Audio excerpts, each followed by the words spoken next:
Bonsoir. Ce soir, nous continuons avec les héros de la foi. Nous allons parler de Job. Job, l'homme intègre. Job, il garde son intégrité malgré les épreuves. C'est un exemple pour nous qui vivons dans les épreuves. Comment nos réactions aussi on peut avoir. Est-ce qu'on accuse Dieu de tous les maux qui nous arrivent? Ou si nous continuons à lui faire confiance parce qu'il est au contrôle de toute situation? Job, nous le retrouvons dans le livre de Job. Et il y a 42 chapitres. Alors, nous allons voir Job 1.1. Il y a dans le pays d'Uz un homme qui s'appelle Job. Et cet homme était intègre et droit. Il craignait Dieu, il se détournait du mal. Le mot « il craignait Dieu », craindre Dieu, ça veut dire de le vénérer. C'est vraiment de l'honorer, de le respecter. C'est le respect. C'est pas la peur de Dieu, mais bien le respect de Dieu. Job eut 7 fils et 3 filles. Il possédait 7000 brebis, 3000 chameaux, 500 paires de bœufs, 500 ânesses et un très grand nombre de serviteurs.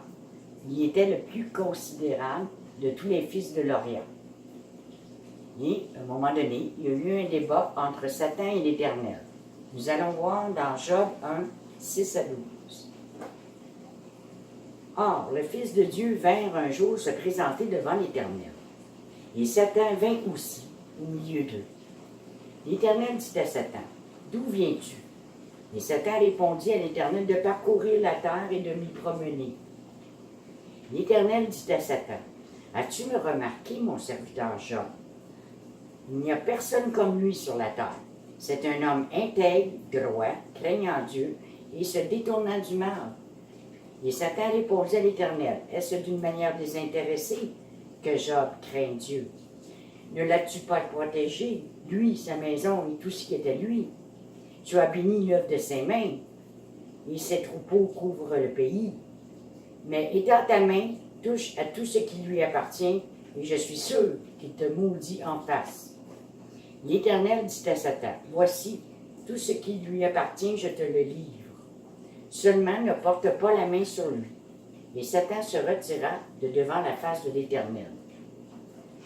Donc, le Seigneur, il est sous le pouvoir de Satan. Mais le désir de Satan était que Job maudisse Dieu. C'est ça qu'il veut en arriver avec nous, Satan. Il veut qu'on en arrive avec les épreuves qu'on vit, des fois qui sont plus difficiles que d'autres, à ce qu'on maudisse Dieu. Mais Job n'a jamais maudit Dieu dans tout ce qu'il a vécu. C'est à partir de ce moment-là que Satan attaqua Job pour le faire se détourner de l'Éternel. Malgré tous les moyens que Satan utilisa contre lui, Job sortit de cette bataille vainqueur. Gloire à Dieu! C'est comme ça qu'il faut s'en sortir, nous aussi, de la même façon. La première attaque de l'ennemi qu'il a eue, c'est avec des Sabéens qui ont enlevé tous les bœufs et les ânesses et tué les serviteurs à l'épée. Dans Job 1,15.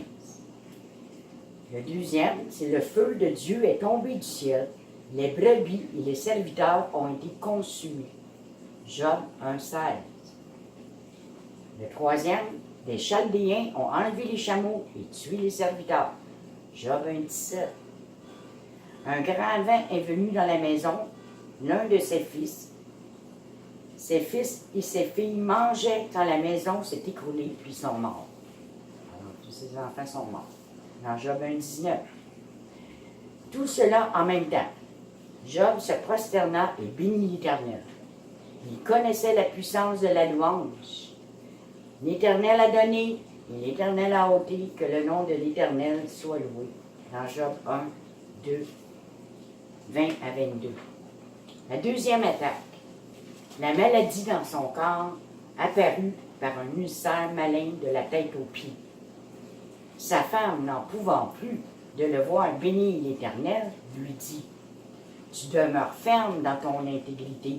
Maudit Dieu et meurs. » Dans versets 9 et 10, nous allons voir dans le chapitre 2. Sa femme lui dit, « Tu demeures ferme dans ton intégrité, maudit Dieu est mort. » Mais Job lui répondit, « Tu parles comme une femme insensée. Quoi, nous recevons de Dieu le bien et nous ne recevrions pas aussi le mal? » Et tout cela, Job ne pécha point par ses lèvres. Même ses amis ne comprenaient pas Job, car il dépérissait à vue d'œil. Il ne lui restait plus que les os et la peau. Il souffrait atrocement. Ils se demandaient entre eux quel péché Job avait bien pu faire pour que tout cela lui arrive. Désespéré, Job voulait mourir et formulait des plaintes à l'Éternel, car ses amis n'avaient plus de compassion pour lui.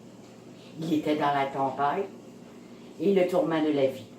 Alors Dieu répondit à Job du milieu de la tempête. Dans Job 41.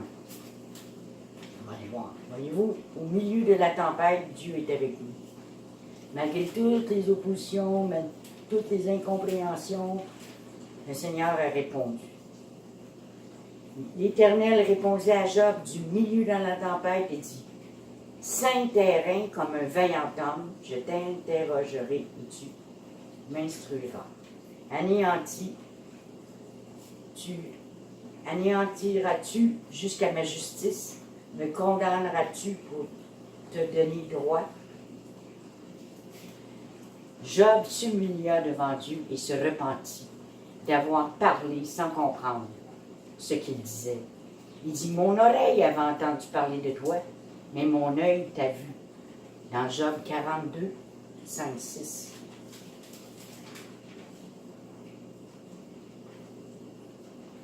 Mon oreille avait entendu parler de toi, mais maintenant mon œil a vu.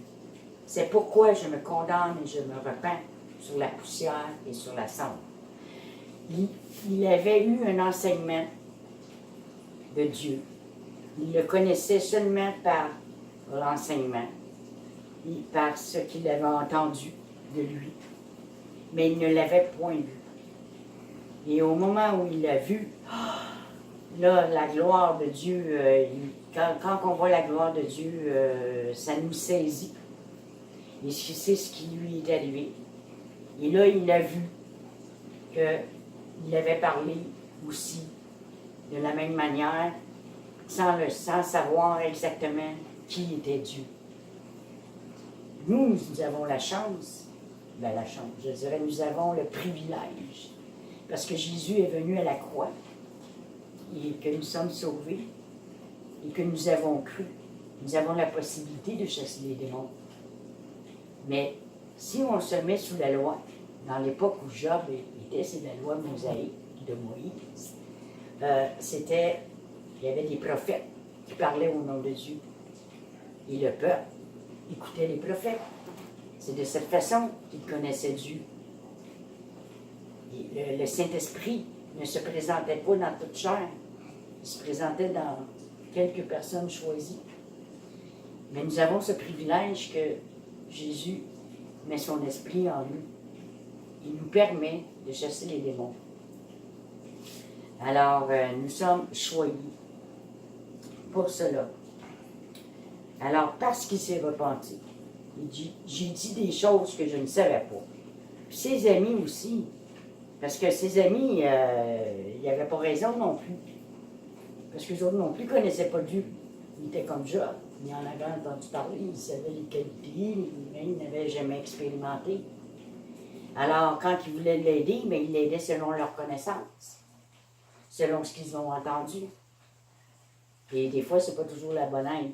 La bonne aide, c'est pour nous, en ce moment, c'est d'emmener les gens à Christ, afin qu'ils aient une relation personnelle avec lui. Et c'est Christ qui transforme les cœurs. C'est Christ qui fait le travail. Nous, on doit les exhorter, les aimer, prier pour eux, les encourager et les supporter. C'est ça notre rôle. Ça s'arrête là. Et le retour de Job à la prospérité. Suite à cela, le Seigneur lui a donné en double de ce qu'il avait. Il a reçu 14 000 brebis, 6 000 chameaux, 1000 paires de bœufs, 1000 ânesses, le double. Il eut 7 fils et 3 filles, les plus belles du pays. Job est mort à 44 ans. Et ses fils, jusqu'à la quatrième, il a vu ses fils à la 4e génération. Wow!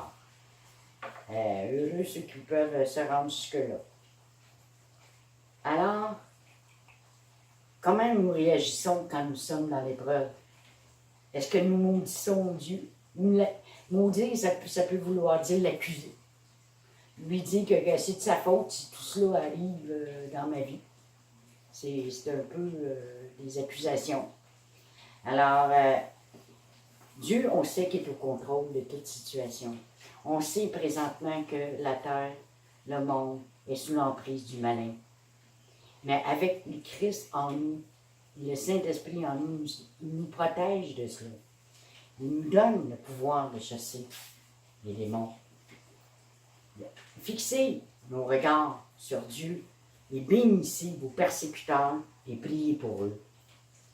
L'avantage de la croix, c'est que nous pouvons chasser les démons, ce qui n'existait pas dans le temps de Job.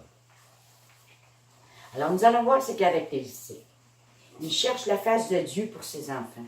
Il priait à tous les jours, pour le salut de ses enfants. Il s'attend à une réponse. Il est prêt à risquer de vivre une confrontation ou de la critique afin de trouver la solution à son problème. Il craint Dieu, ce qui veut dire qu'il le respecte, il y a une révérence envers lui. Il déteste le mal, il écoute les autres, il enseigne la valeur des relations à ses enfants, il ne prend jamais pour acquis le salut de ses enfants. Dans Job 1, verset 5. Il sait comment célébrer et avoir du plaisir. Le Seigneur, il veut qu'on se réjouisse. Il aime ses enfants de façon égale.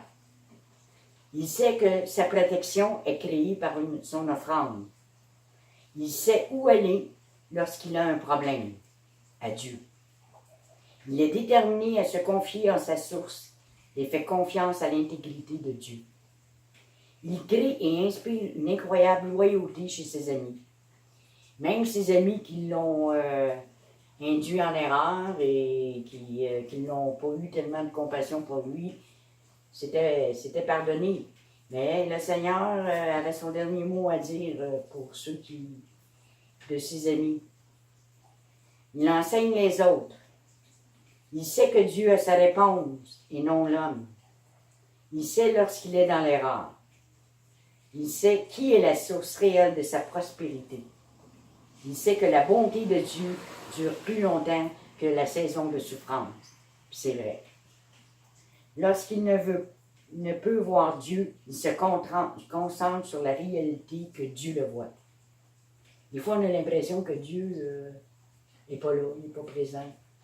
Mais Dieu nous voit.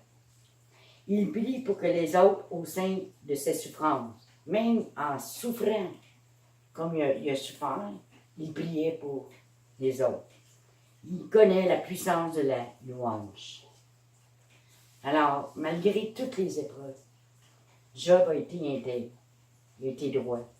Il n'a jamais maudit le Seigneur pour ce qui lui arrivait. Gloire à Dieu parce que c'est un exemple d'une marche à suivre. Il faut le voir de cette façon-là. Pour nous, maintenant, dans toutes les tribulations, les persécutions, les calomnies, les médisances qu'on a autour de nous, nous sommes vainqueurs. Parce que nous sommes avec le meilleur Jésus-Christ de Nazareth, qui, lui, a vaincu dès le commencement. Alors, soyez tous bénis. Merci.